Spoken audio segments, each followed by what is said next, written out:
अभी कनायपुर फील्ड में फुटबॉल का मैच हुआ और अक्सर देखा जाता है कि जहाँ भी फुटबॉल का मैच होता है भीड़ उमड़ती है। भीड़ उमड़ी हुई थी। मगर मैं बैठा हुआ था तो यहीं के लोग या फिर पहले भी अभी कुछ दिन पहले नौन रशीद विधायक पहुंचे हुए थे क्रिकेट का मैच जब हो रहा था फाइनल मैच तो बोले कि हम इस ग्राउंड को बनवाएंगे। जो भी लोग आते हैं लोग कह रहे हैं कि वादा कर देते हैं मगर ग्राउंड नहीं बन पाता है। क्यों? बिल्कुल सही बात है। पहले भी शायद हमारे पूर्व में भी लोग रहे हैं तो वो भी शायद वादा किए थे स्टेडियम में किया निर्माण करवाएंगे करनामेपुर का। निश्चित तौर पर ये एक मैदान इस दियरा इलाका में यही एक करनामेपुर फील्ड दिखता है जो थोड़ा बहुत खेलने के लायक है, इसके अलावा नहीं है। तो हम भी ये हम भी जब आए थे तो मेरे सामने भी करनामेपुर इलाके के लोग ये बात रखे थे। लेकिन जो सरकार की नीति थी स्टेडियम बनाने की वो था कि ब्लॉक में एक ही जगह बन सकता है और वो भी हाई स्कूल का अगर मैदान हो उसी में बन सकता है। इसीलिए आप लोग देखे होंगे कि शाहपुर में जो स्टेडियम बना है वो हाई स्कूल का जमीन थी, इसीलिए वहाँ स्टेडियम बन गई। और बिहिया ब्लॉक में ऑलरेडी एक बिहिया हाई स्कूल के पीछे एक बना हुआ आधा अधूरा है, वो पूर्ण नहीं हो पाया है। तो बिहिया ब्लॉक में बन चुका था, इसीलिए शाहपुर ब्लॉक में एक स्टेडियम बना है। और इस तरह की कोई नीति नहीं है कि उसके अलावे बिहार सरकार की है कि यहाँ कहीं भी चाहेंगे तो हम लोग फील्ड बना सकते हैं, इस तरह की नीति नहीं है। सरकार की नीति की वजह से बिल्कुल बिल्कुल, नहीं तो कब का हम अगर इस तरह की बात रहती तो कब का यहाँ बन गया रहता।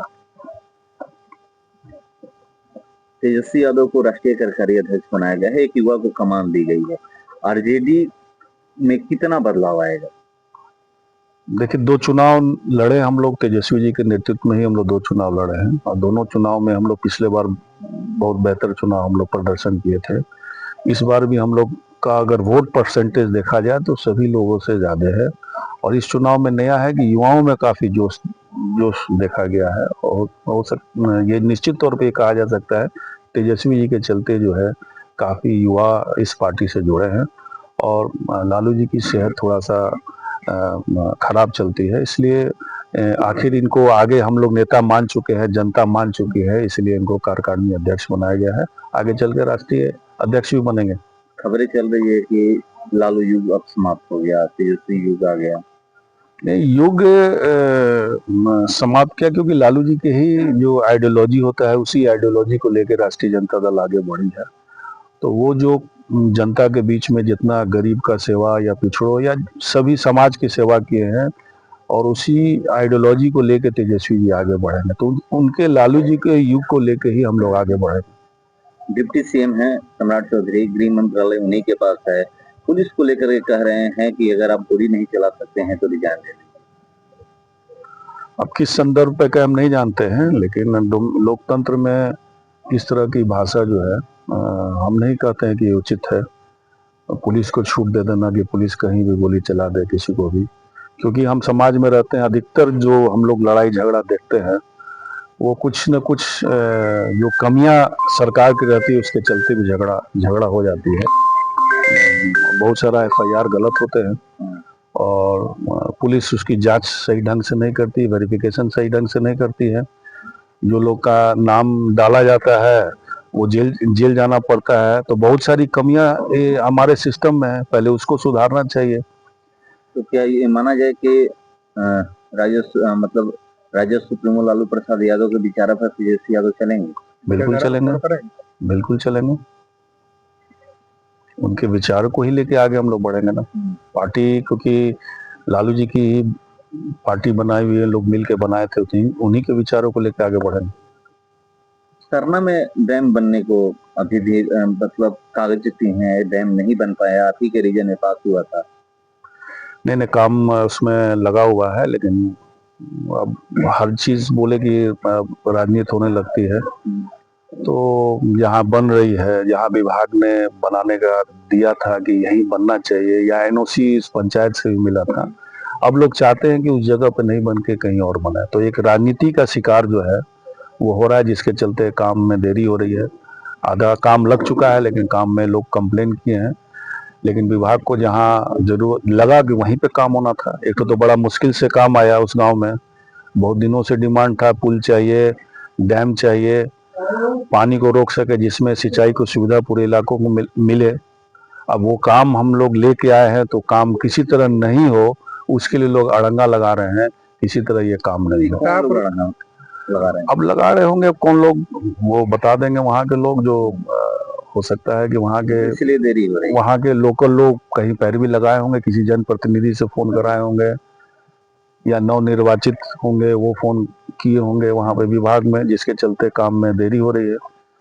और हर चीज में राजनीति, विकास के कामों में कम से कम राजनीति नहीं होना चाहिए, गांव के लोगों को भी समझना चाहिए इस बात को।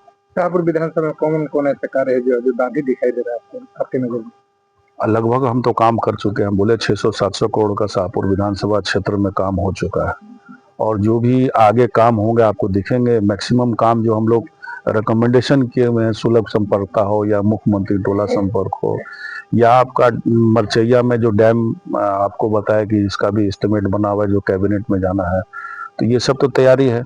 तो निश्चित तौर पे जब पुराना रिकॉर्ड निकाला जाएगा उस तहत जब सरकार काम करेगी तो और बहुत सारे काम जो लाभ मिलेंगे यहाँ के जनता को।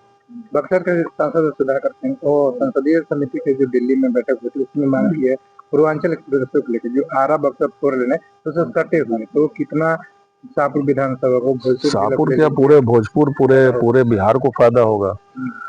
जिनको अगर उस तरफ जाना है, गंगा उस पार के भी लोग हैं जो उस तरफ जाना है वो इसी रूट को ही पकड़ेंगे तो पूरे बिहार को फायदा होगा। खासकर तो मतलब बक्सर से सटे हुए शाहपुर है, भोजपुर बक्सर, तो ये तो पूछना ही नहीं कितना लाभ होगा जाने आने में। नीट छात्रा का जो प्रकरण है वो अभी काफी सुर्खियां बनी हुई है, उसमें मीसा भारती का एक बयान सामने आया कि बिहार सरकार को सीबीआई का जो है उसको केस सौंप देना चाहिए। दे देना चाहिए। पुलिस का जो जांच में जो कमियां देखी गई है उस हिसाब से पुलिस जो है सक्षम नहीं, हमको समझ में आ रहा है। आज देखे हैं कि एसएसपी का, पटना एसएसपी का शायद तबादला भी हो गया है। निश्चित तौर पे सीबीआई को देने से पता तो चलेगा आखिर किसने ये काम किया है, कौन लोग हैं इसमें शामिल हैं, पता चलेगा। बहुत सारे लोग सस्पेंड भी हुए इस मामले में। बोले ना कि इन लोगों को काम करने नहीं आए, पहले इस मामलों को दबाने का प्रयास किया गया और लेकिन मीडिया के और कुछ लोगों के चलते जो है काफी हाईलाइट हो गया मुद्दा, लोगों ने उठाया, जिसके चलते आज बिहार सरकार के और पुलिस महकमा को झुकना पड़ा। और जो भी आज देख रहे होंगे फोरेंसिक जांच में आई है कि नहीं उसके साथ गलत काम हुआ है, उसी का नतीजा है।